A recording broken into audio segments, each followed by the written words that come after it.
Good day, everyone. This is Iman coming to you from Orange County, California, clinical social worker, with my weekly videos in raising awareness about mental health. And this will be our Ramadan edition. You know, I say Ramadan edition, and you might hear it as limited to only Muslims. It's a universal message. But I just like to quote the Quran or the sayings of the Prophet, may peace and blessings be upon him, in these few videos that I'll be making. May peace and blessings be upon you, no matter where you are, how you are. I pray that you are taking advantage of this blessed month and you have reshifted your routines and schedules and came up with ways to increase your acts of worship, and you are taking advantage of the blessings of Ramadan. And if you haven't, I invite you to. We are already on our second week mark. So I hope that you shift things around. I want you all to come out as winners at the end of this month with a spiritual elevations in your relationships with Allah and yourself and your prayers. You know, as we navigate through this wonderful month, we often see social media posts and programs and scholars talk about how to cultivate our relationship with Allah and how to work on our bond with Allah and connecting with Allah through the different attributes. And that's all beautiful and important. What I want to mention today, what if we were never shown how to form a relationship? What if we came from backgrounds that were not very healthy? And we never really experienced how it is to be in a secured relationship with others. We never learned to lean on others.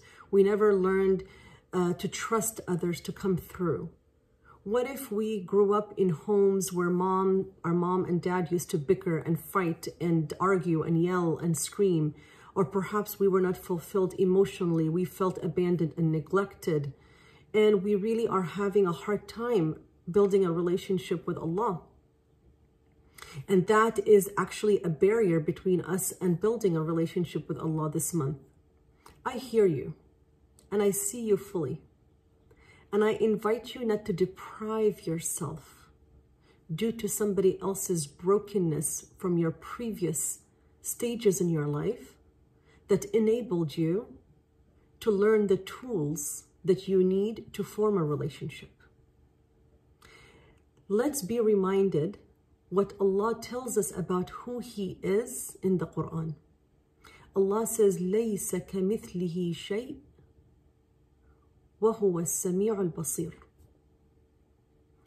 Nothing and no one is like Allah, and He is the all-hearing and the all-seeing. How beautiful is that?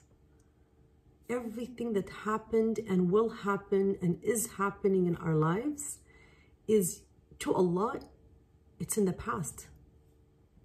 If we look at certain verses in the Quran, let's say we look at Surah Al-Mu'minun, the believers.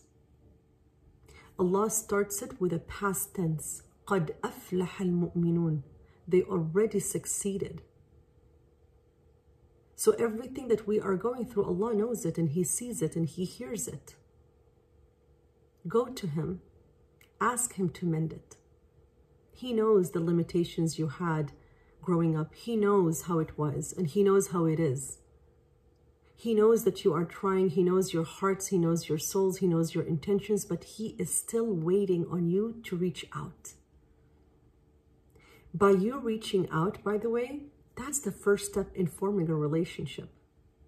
So Allah is disciplining us and teaching us, knowing that we all gonna come to Him in different stages and different ways.